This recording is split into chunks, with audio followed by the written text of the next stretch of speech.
All right, what's going on, everybody? Crypto Poppy here. I am so pumped today because on this show, we are going to spotlight Swickie, formerly known as the artist named Top Shot Swickie, which we are going to talk about. But, oh my God, this is a long time coming. Swickie, thank you so much for coming. And Thanks for having me. Absolutely. And, we were just talking offline and we got involved in sort of the same stuff right around the same time. So I feel like we're just like brothers and sisters connected through this journey that we've been on.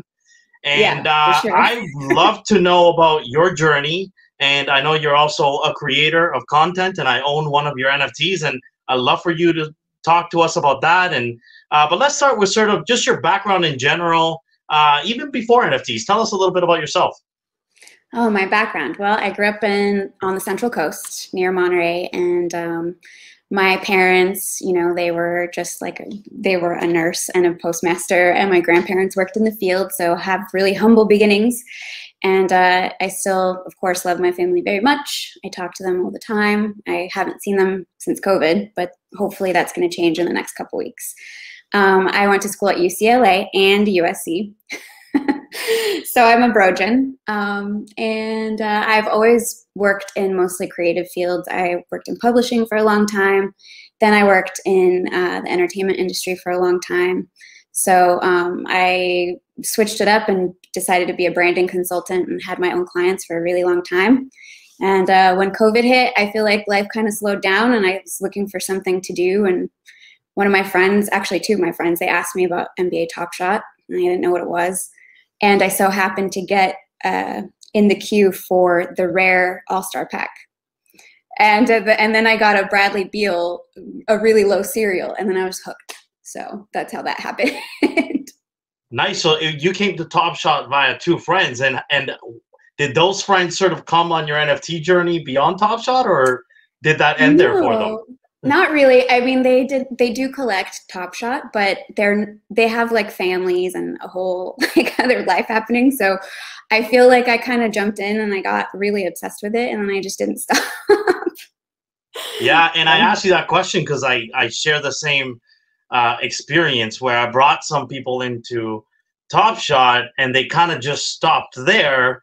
And the rest is kind of history, what happened in the NFT space. And I wish some more followed me in terms of what we were doing, but like you're suggesting, it's a big time commitment what we're doing nowadays anyway.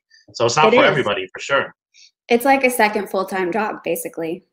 It really is, So, or at least that's how I treat it because I'm making stuff. But even Top Shot, like it's hard for me to just keep up because there's just so much that's happening all the time. I feel like I'm behind. Even if I like read the blog every once in a while, I'm like, I don't know, maybe I'm missing something. Yeah, it used to be hard keeping up when it was just Top Shot and crypto for me. And now there's 5 projects a day Yes. that we have to keep up with. So definitely interesting times. And I'm not even creating maybe content like this, but I'm not creating NFTs the way you are. So tell us a little bit more about that and sort of what you feel you bring to the table from an NFT perspective and what you're doing, and love to see some of the work that you're doing as well.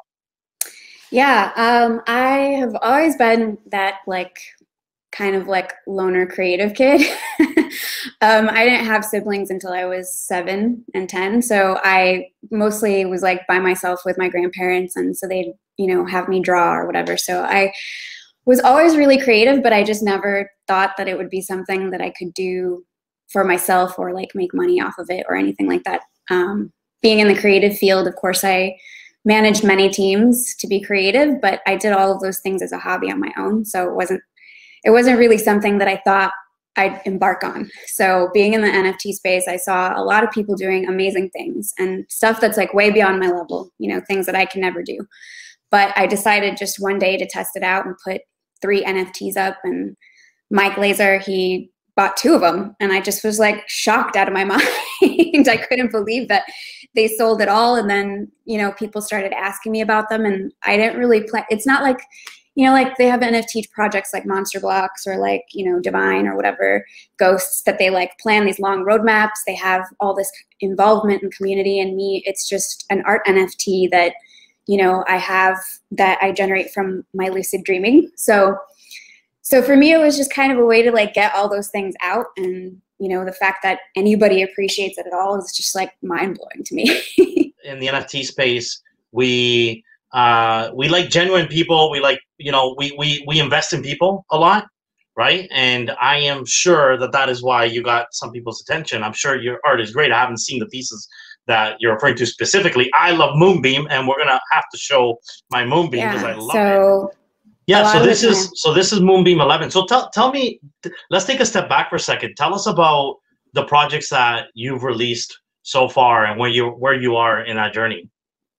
Yeah, so my first collection is the Moonbeam Collection, which you are now an owner of. Thank you so much. But I started very simple. Like, you know, it was like not anything big that I did at first. So down at the bottom, Mike bought 1 and 2. And so, can you explain something to me? So sure. What is this? Is this kind of photography mixed with art? Is that what you're doing? What's your process for creating this? So my process is basically like looking back on some lucid dreams that I've had, because every time I lucid dream, I always go through this hallway, the same hallway every time, and then like into space. And then once I get to space, I see different things. But then after that, I like go into my dream. But for whatever reason, like my mind just goes to this place every time. And so for me, like this is what it looks like, or these are what my dreams look like every time I go to this place. So the first one is like, that's what I saw before I went into that bright light. The second one is like this place, this garden that I saw in my dream. It was like this huge tree full of like purple leaves. And it was almost like, I don't know, like a courtyard between Earth and space. And there were like a few people waiting there. And I don't know what we were waiting for, but there was a few of us sitting there. And we just knew that we had to stay for a while. And so then it just gets progressively like more detailed, because as I found people were actually interested, of course, I spent more time conceptualizing, you know, like composition and all of that for the rest of them, just to make sure that I was doing the best that I could. Not that I didn't do my best for those, but I just was a little bit more thoughtful about how I did things. So there's no photography involved in these. This is just purely like my iPencil, my iPad, Procreate, and Photoshop. Wow. And so it's stunning. It's absolutely stunning.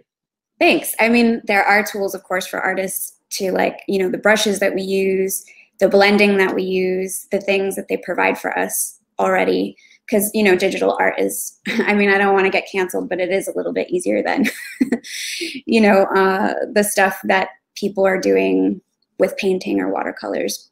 Although I do watercolor sometimes, and I'm hoping to release something about that. So for these, it's just kind of like, that one's my mind's eye, you know, the things that just basically dreams that I've had.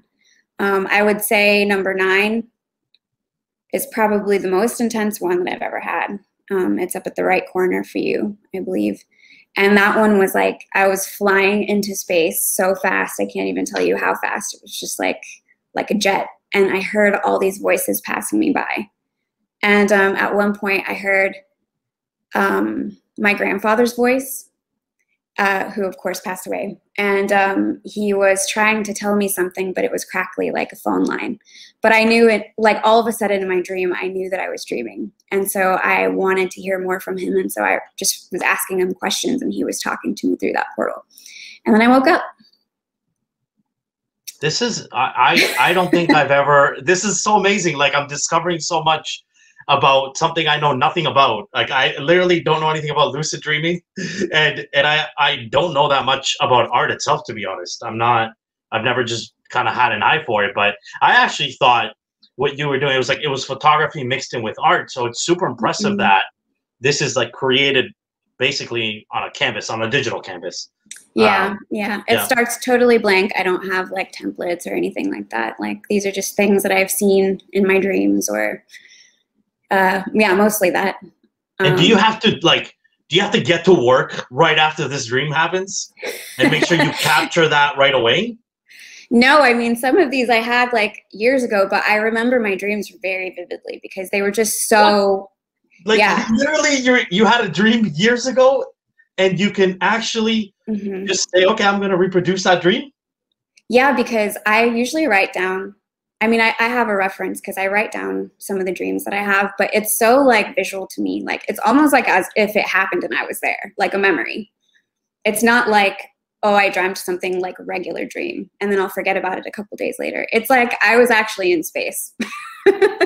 And I was like actually hearing my grandfather's voice type thing. It was very intense. And when I wake up, I usually feel really like heavy or like almost as if I've like, you know, channeled like a medium or something. And then I just feel tired because I just went somewhere, but I was asleep the whole night, you know? So. Unbelievable. And by the way, like, did you notice this?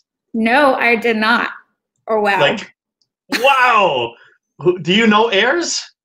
I've seen the name. You do, yeah? Oh, well, I mean, I know him from a Discord. Yeah. I am shocked. I've seen the name. I did not know that that happened. Wow. I'm like learning that right now. Listen, you are nearing. You're literally nearing like the gutter cat floor. Like 0.75 ETH is usually when I don't even get involved anymore when it gets that high. Wow, yeah. But I feel like I'm gonna miss out if I don't get in here really soon. Yeah, I'm just so grateful that people even care about anything that I made. It's just like unbelievable to me. And by the way, not a single owner has one listed either. Oh, Dario's an owner. Wow, look at you. Yeah. Oh, Dario. Okay, Squanch. Steph, yeah. Okay. Wow, this is incredible. Like, good for you, man. That's incredible. I was so just like floored when I saw that Dario had bought that. I was just like, I can't believe it. So I'm really grateful that he liked it and decided to buy. But so this is the one that I own, and when I jumped in, I remember you tweeted and said Moonbeams are out, and I jumped in right away, and there was a couple, and this one just for some reason just grabbed my attention. I don't know why it's not pulling up. So there we go. So can you tell me a little bit about this? Yeah, so I was basically traveling again to a dream, and this is always on my way. And each one of these, I mean, it's too bad that I can't animate it because basically like each one of those circles was like flickering in and out, and then you can see like the lightning below it. So it was almost like static happening, like static was happening and then like glitches and like all of those were like turning on and off, I guess. And like, I don't know if it was the goal of my dream to like get to those, but I wasn't like going very fast. I was just kind of watching it. That's why I called it light show, because it was like not really like a place or a destination for me. It was almost like I was supposed to be like hearing the rhythm of this thing. I don't even know if that makes sense to you, but it's interesting. It's I see. It's, you know what I love about art like this is we all probably see different things, right? And of course, you've got your own story behind it. But without me knowing the story, you know, when I looked at this, it was, you know, it's kind of just seeing my own images of what was happening. Yes. And you know, these look like obviously, you know, planets. And this looked like, do you know what this looked like to me? Like Earth is on fire. But I'm glad that you're able to like come to your own conclusions about it. I always hope that my descriptions or the things that I write about these things won't ever sway people from seeing what it is that they love or see in their own mind, you know? Right. I mean, I hadn't seen this one, and stunning again. Like, I see like a mask of some sort. Yeah. It just looks really cool. Like almost like she's wearing glasses with diamonds around her eyes. Yeah. That one I embellished a little bit, like in the middle of the face. I mean, it did kind of look like that in my dream, but I kind of made it like brighter and nicer. But it was like basically this person like asking to come with me, or wait, yeah, come with them before they come with me before they disappear. Wow. And it was just really like crazy. Like that's intense. Yeah, sometimes I feel like I know the people or the things that are happening in my dreams, and sometimes I don't. But I definitely did not know this person. No, this, like, when you say that, that just makes it so intense. Yeah. Whoa. Actually, one of the guys, I think it was number 4, he freaked out because I didn't tell anybody when it was bought, but he was like wondering if there was a face in the drawing, and there is. So number 4, if you click on it, like you can see kind of to the left where like that dark spot is a mouth, and then like you'll be able to see the chin, but that's like the reflection of my face because I was actually in an elevator in the stream. And so like if you see the white moon as like almost the nose, right below that would be the mouth. That is like the mouth. See that dark spot? Oh, yeah. And so then he was like, is there a face in this picture? And I was like, yeah, and there's also a window at the top right, because that's like how I got out I see that. space. So it's like a lot of like little details that probably nobody else cares or notices at all, but things that I notice and put in just to see if anyone else notices. So what's next for your collection? What do you have planned? So basically I have 4 photo collections coming out, hopefully tomorrow. I'm uploading them tonight. So if all goes well, I have the California Chronicles, which are just a bunch of pictures of California and dreamy things. I have textures, which will be, you know, nature textures and whatnot. Formations, which is basically like mountain, Grand Canyon structure, and then Salt and Sea, which is mostly of Hawaii. I won't lie, but there will be mostly like ocean or aerial. I actually went on a helicopter in Maui last year, the year before, and I took my camera with me, and I mean, you just can't take a bad shot there, so. So that was really cool. These pieces coming up tomorrow are photography? Yes, so those are photography projects. Okay. So is that something that you've been doing as well, in combination with art? Something that you've been interested in? Yeah, as well? I was actually trained. I went to film school at USC, so I have like 5 cameras. I wanted to be in camera, except I'm really short, so that that didn't really work out for me. But that makes 2 of us. Yeah, but I have like film and film. Nice. Just stuff that I've like shot over time, and even stuff that I just shot recently. I mean, I'm never gonna stop shooting, so there will always be new stuff for me. But you know, I just never thought that they'd see the light of day. I mean, I wasn't gonna go to a gallery and try to like be a gallery photography artist, you know. That wasn't realistic for me. That wasn't my path. But I feel like NFT has really opened the doors for a lot of people that wouldn't have had that opportunity. Yeah, absolutely. And I think that's what we're seeing in this space every day is it's just people from all walks of life, which is what I absolutely love about it. I just recently learned a little bit about Justin Versanos, who's from California as well, right? And I learned a little bit about his kind of history. And I love it. I love like that we're kind of all connected through the apes, NBA Top Shot, NFTs in general now. And we all have different political beliefs, religious beliefs, you know, cultural differences, but yet we're all connected by the same thing. And I really love that it presents opportunities for people regardless of where they came from. It's one of the things I love the most about NFTs, and it can be to be that inclusive. Like if you think about the apes and the community that the apes are built around, like typically you would get a community like that through a sport, through a religion, through politics, family, like, but now we all came together and bought apes, and we don't even know where anybody's from. Like you know, we don't know. There's 5,000 holders. I don't know where 4,998 of them are from. But we still all talk like we're friends, right? Yeah. I see apes creating together that are just getting to know each other.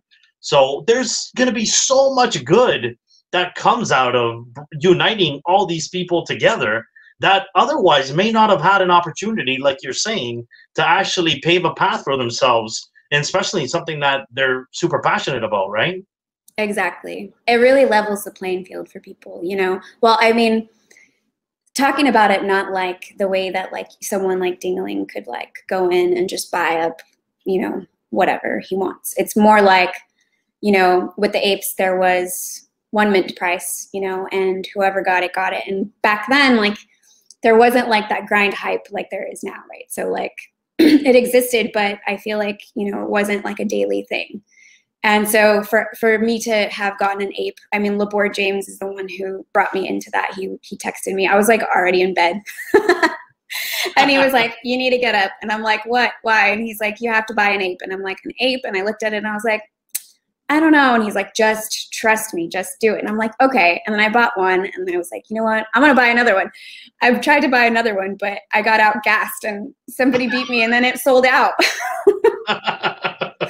So I had to buy my secondary, which is the Punks comic girl on secondary. What's her name again? Well, she ran as Maple, but her stage name is Kicki. I call her Kicki. Kicki, that's right, Kicki. Yeah. But I mean, even then, that's a steal. I bought her for 0.7. Like, that's, you know, amazing now. Unbelievable. At the time, I was like, oh my God, 0.7.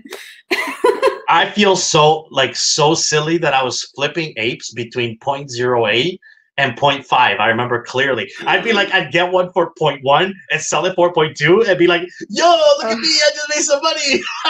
You're like, look, silly. I'm going to make it. That's right. That's right. If I just held all my apes. But that's like the live and learn. I mean, some people will diamond-handed like many apes and good for them. And they're still like, should I sell it? I'm like, you know, I wouldn't. Like, I just would hang on until the wheels fell off because it's like, you didn't really lose anything, but unless you're going to make like that big money, it's like, there's just, I don't know. There's just too much to hold on to for the apes. Yeah, I completely agree. So you still have 2 apes? So yeah, I minted one and then, my husband gave me investment money for Axes and I traded him my ape. But it's still in the family and the dog. Oh, that's good. Yeah. So together you have 2 apes. Yeah, and I have Kicki and her dog. But I'd really like my husband to get an ape that he identifies with. But we kind of like, I mean, the pendulum swung on that, like right as we were talking about it, the floor went to like 10. And I was like, oh, I don't know. I know that. I mean, that's most people's story, right? Like, I don't know anybody that could have predicted that the apes would be where they are today. It just all happened so organically. And sure, there was hype and there were a lot of people excited about the apes and buying up apes. I can honestly tell you at one point I had 8 apes, I think. And but who would have known? Like, there's no way I would have known the floor was going to be, I mean, I can have 17 ETH at one point. There's just no way to know. There's no way to know. You would never have guessed. It's just, it like came out of nowhere. Yeah, yeah. And now, of course, I talk to friends who find out about the apes and they're like, well, why don't you have 10? Well, why don't you have 8? Like, well, it just doesn't work that way, people. You're like, because I would have to mortgage my house at this point. Because 99% of the projects I get involved in, right? Like, my personal strategy is, especially nowadays, it's, people may hate me for it, but I'm a flipper. I'm kind of here to flip NFTs. And the biggest thing I'm loyal to is my ETH. So I like to risk very little. So I like things that are kind of, minting for a low price, buy lots of it. And I feel like you get your best potential reward, as opposed to now me buying an ape, which I'm still considering. I may pick up a third. I have to right now. But what are the apes going to do from here? So if you buy a 13, 14 ETH ape now, sure, they might go to even 30 floor. Sure, that's not inconceivable. The punks are there. 40 ETH floor, 50 ETH floor. I believe it. Absolutely, it can happen. But when you do the average, the percentage gain is actually only 100% or 200%. And some of the stuff we're dealing with 10x's overnight. Yeah. Well, it's hard because, like, on one hand, like, you have if you bought an ape for like 15, like with Kicki, for example, like I bought her at 0.7. That was a big decision for me, right? Even then, I was like, what am I doing? This is a JPEG, And now you're selling your stuff for 0.75, by the way. Let's call that out. How amazing is that? I mean, like, I never expected that. But it's just crazy because I knew when I bought her, I was like, I have a goal. Like, Kicki is basically, to me, an investment in which I will work really hard because she got into Punk's comic. And by the time this is released, she will be on display in Hong Kong near the harbor. And she just got a streetwear designer to create merch for her. Wow. So like, these are the things that I'm like, this is not just an ape for me. This is like an investment that I made that I'm going full throttle on. And so for me, like, maybe not all of the apes will get to 30 ETH, but like, basically my goal is like, I want Kicki to get bought by like a talent agency, or to like eventually sell her for like ridiculous amounts of money, because I've created a whole brand around her. Yeah, that's so incredible. Wow, I love your passion for it, and like, you've got a vision. I love that. You know where you know where you want to take this. You're not just buying an ape to store in your wallet and hope that it goes up in value. You want to beat anybody that's just doing that. You want to make sure your ape goes up in value more than anybody else's ape, and I love that.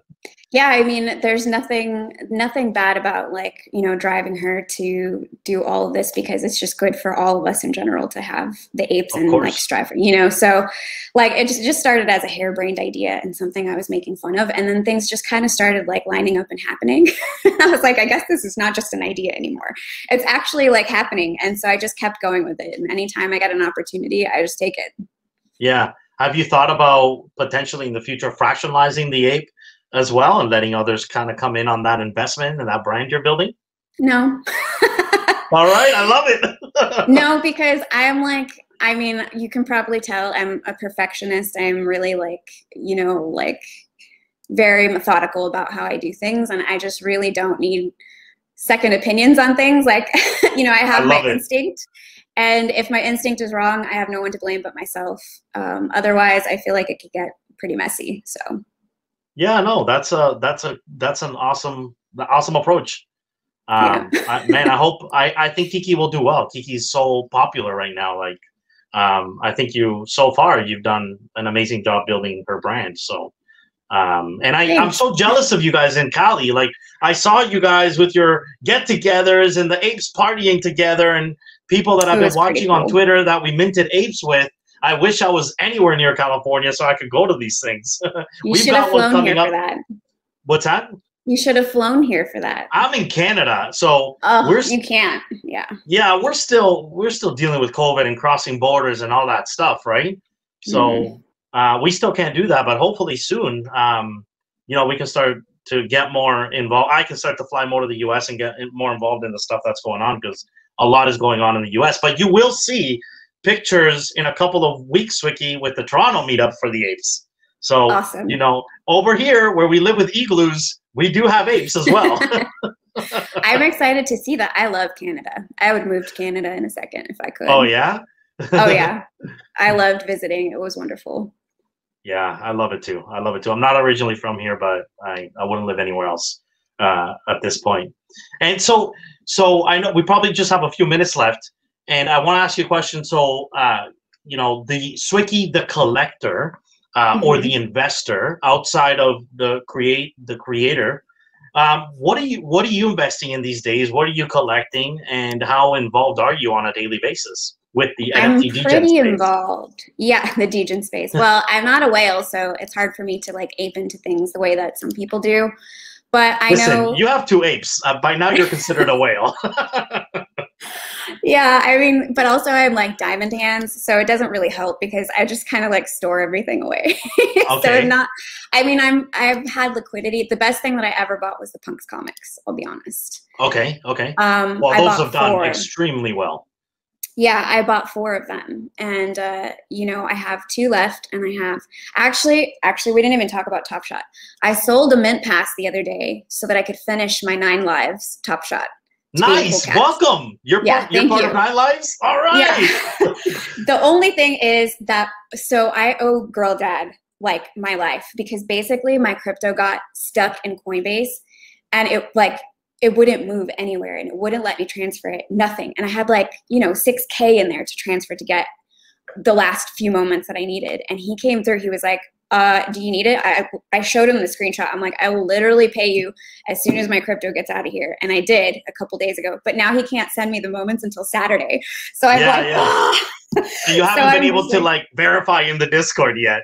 Yeah, like they're not in my account yet, but I knew this, well, they like sent you guys the email like, oh, here's some moments, whatever, all this. And I was like, I've got to do it. If I'm going to do it, I got to do it now, because Top Shop was pumping last week. On Monday, I was like, if I don't do this now, like it's never going to happen. But then I didn't get to it till Saturday. So I probably overpaid by a lot, but it's finally done. If there's one thing I'm bullish on right now with Top Shot is the Cool Cats collection. So yeah, it might have some up and downs, and that's because people are stacking lots of them. Whales come in, they bought it up, they knew this was coming. This wasn't a secret for a long time. People just weren't paying attention.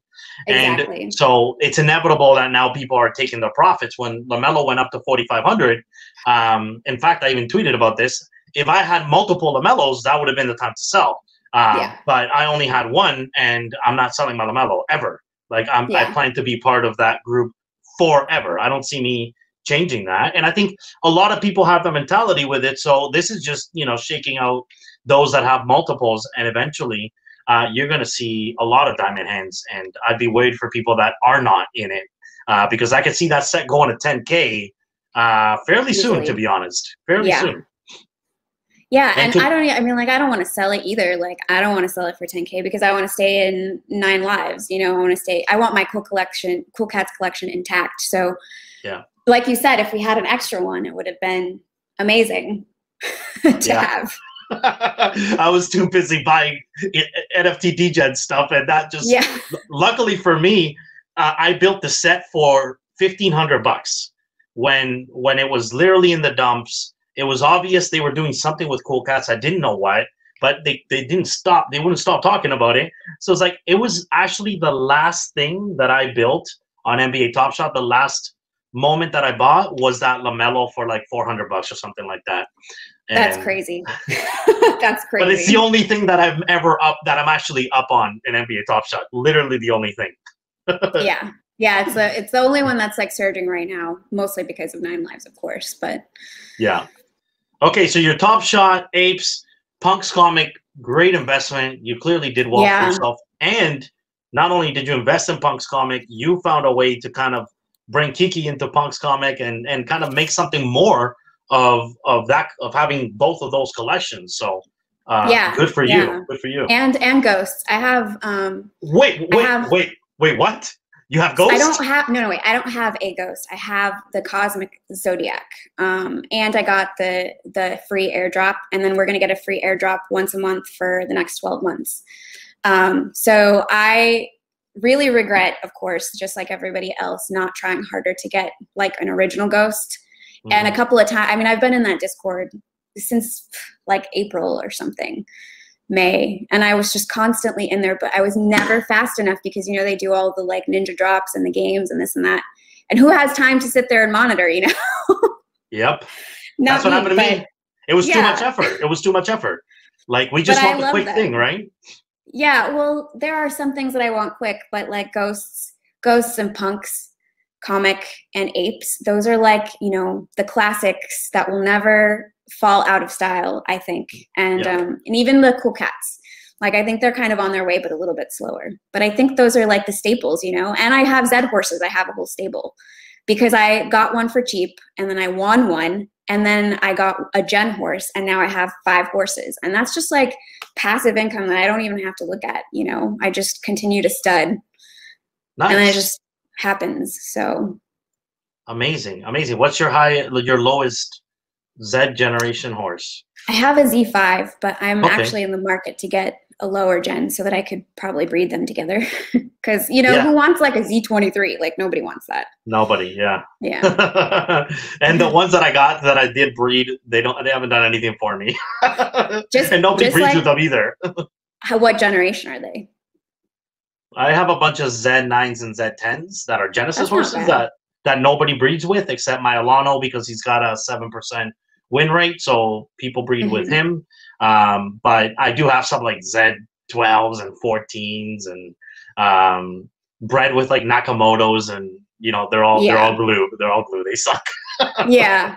No, I'm probably going to consolidate and get rid of the ones that I don't really have that are useful to me, and then just go in on like lower gen horses that are unbred or unraced. I know right now, like, it's not that much money to get in on that. So yeah, especially in the drops. The drops are incredible. Like, because in fact, the Z9s and the Z10s, they sell for like $150 during the drop. and they're $1,000 literally right after the drop. So Yeah. percentage wise, if you can get a couple, that's where your biggest growth is going to be.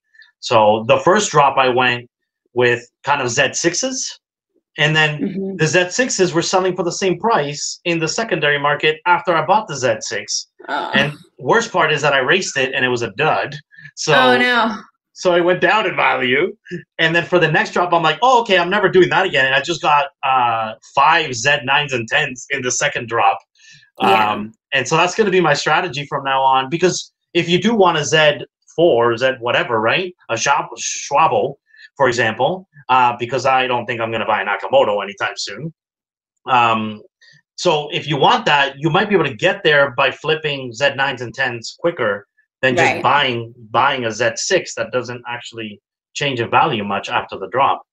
Yes, exactly. I agree with that. I just feel like it just takes so much time and effort. You really have to sit there with your horse, and like it matters what gate they play. You know, it matters. All these things matter, and like you have to race them at different meters and figure them out. And I'm like, you know what? I'm just in the breeding game at this point. Like I don't have time to sit there and do that. I appreciate the people that like sit to learn and understand it, but I just can't. And for me, like I really would love a Nakamoto because my other horse, my low gen horse is a Nakamoto. So for me, like it's not my priority at the moment, but at some point I am going to want that. And I'm going to want to be able to breed like a Z6 or a Z7 or 8 and be able to like sell those off, because also my Z5 has racer grandparents, which apparently I didn't know about until I kept getting like all these offers on him. And I'm like, I need to look into it. Why? And apparently he has like really good racing grandparents. So I just lucked out on that. Yeah. And grandparents is really good because apparently in Z, the thing is that it actually skips a generation, right? Yeah. So it's highly desirable. have to wait for their grandchild to be a good racer, which I could probably sell. Yeah. That's awesome. Good stuff. And any projects coming up that you've got your eye on that you're interested in, other than me now having my eye on the stuff you're putting out? The stuff that's coming out, well, I just got into Alphabetes. Royal Society is really interesting to me, although I haven't wrapped my head around it yet. Okay. Can I tell you that I just love that project? Like, I'm telling you right now, for me, it's Punk's comic level. It seems that way. It's so special to me. And the reason why I love it so much is it changed the game in how we collect. So if you think about apes or comics or anything else, horses, you're collecting an individual piece and the individual rarity with that piece. With the RSOP cards, you're collecting sets of things that you're bringing together, and by collecting a set and putting a set together, you're now adding an extra level of rarity to those cards, because there's only so many royal flushes that can be made, so many 4-of-a-kinds, full houses, and all that stuff. So I minted 20 cards, and I lucked out where I got like a bunch of I even got a stamped king, and I got a bunch of face cards. But the first thing I did, as soon as it happened, the market started to drop. I sold what I didn't need, and I created a royal flush immediately. And like a matching royal flush with matching card types and matching crowns. And all that, it was so easy to do that night. Like people were just dumping. Because they were like, we don't know what to do with this. Yeah. And now good luck trying to find and match cards. Like I get people hit me up all the time on my DMs saying, hey, do you want to trade your ace? And I'm like, let me see your ace. And they're like, and I'm like, why would I break up my set? Like, and that's what's going to happen with RSOP. Eventually, the sets will be made, and nobody will be trading any of their sets. And so some sets will actually die because they won't be possible to make because somebody's holding on to that card that this other person needs, and they're not breaking their set. So it's just this extra dynamic that I just absolutely love. Yeah, I think it's really interesting that they brought, a second layer in like that, because I mean, the PFPs, everybody's like kind of like already kind of just off that train anyway, but to create like a whole game out of it and events and all of the benefits are like insane. Like I was reading the benefits, and I only have one card because I didn't do my due diligence, and I didn't get I actually had two before Peter had one, then he sold it because it actually sold for a good price. But I have to like recreate my whole thing with RSOP, and I'm fine. I'll pay it. That's my lot. but I just love that they created something totally different that we haven't seen before. Yeah. 100%. And, you know, I invested in it blindly because NFTs Anonymous, Tyler, told me about it. And that's a whole another like huge added values that, and now they brought him on full time onto the team. So like, he's my little bro. I love him. So it's perfect now. Like it's a great team. It's a great concept. It's a no-brainer for me. Not financial advice, of course, of something that I would be putting my money in. And I do have my Royal Flush up on the market, and I kind of hope it doesn't sell. It's like what situations where you put it up high, but you got this feeling like, oh man, someday I'm gonna wake up and somebody's gonna buy that. It's gonna be gone. It's gonna be gone someday, very soon, probably too. We'll see. And if it happens, then I'll go back in and buy something else. But I'm not leaving that community. Like I'm in that one for the long term.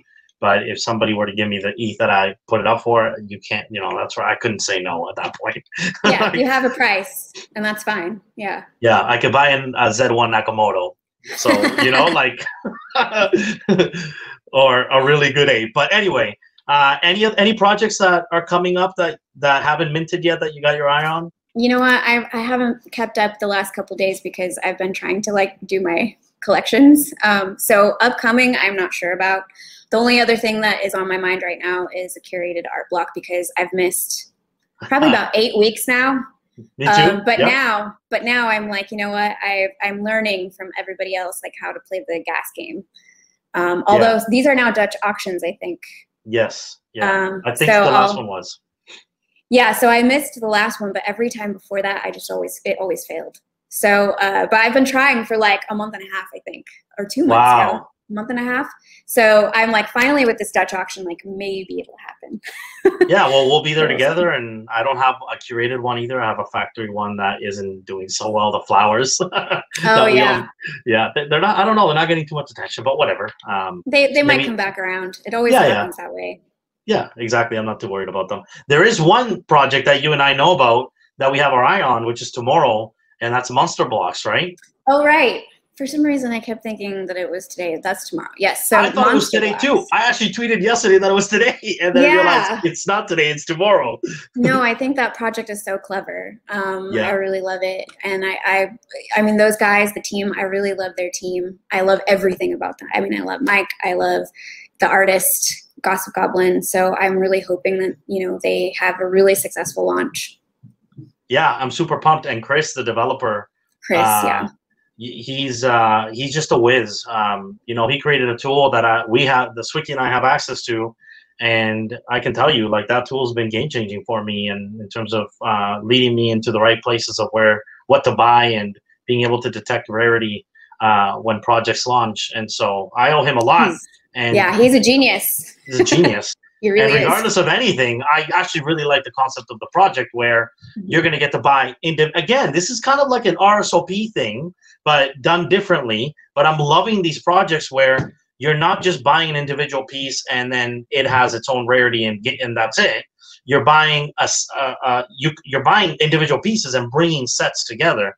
And with Monster Blocks, you're going to get to stack them up. And it's so cute.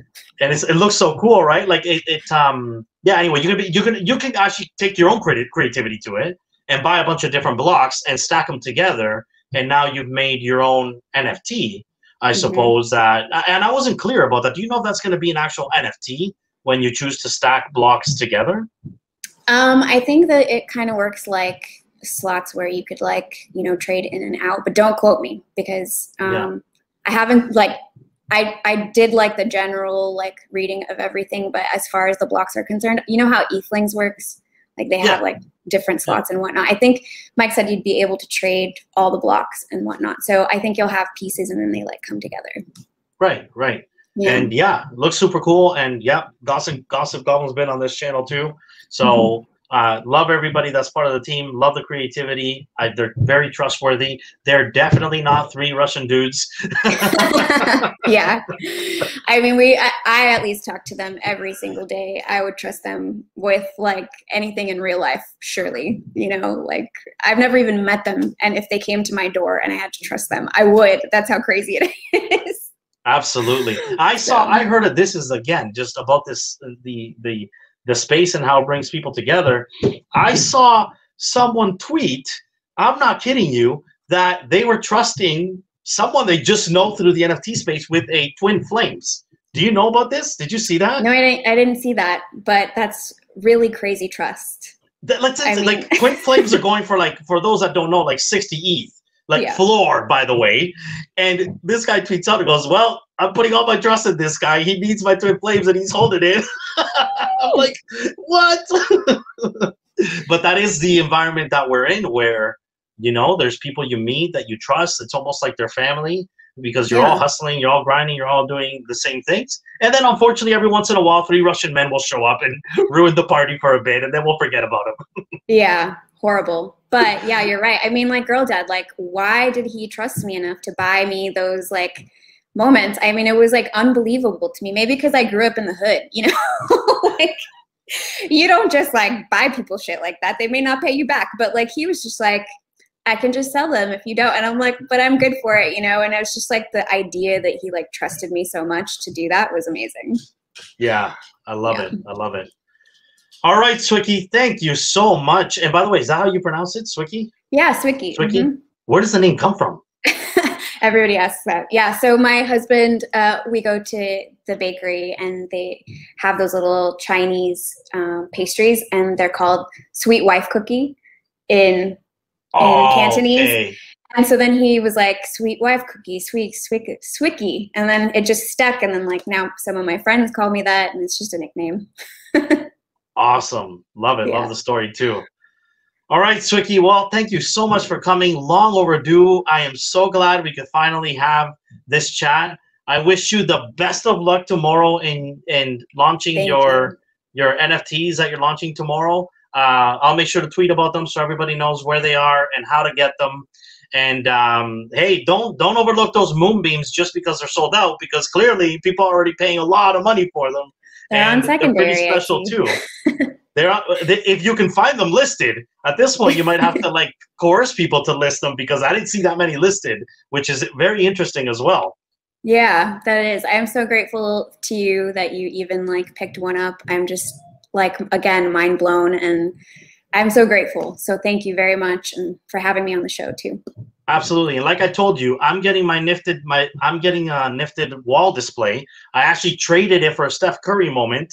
Oh, wow. I'm supposed to get the first one, actually, because it was given away in a giveaway.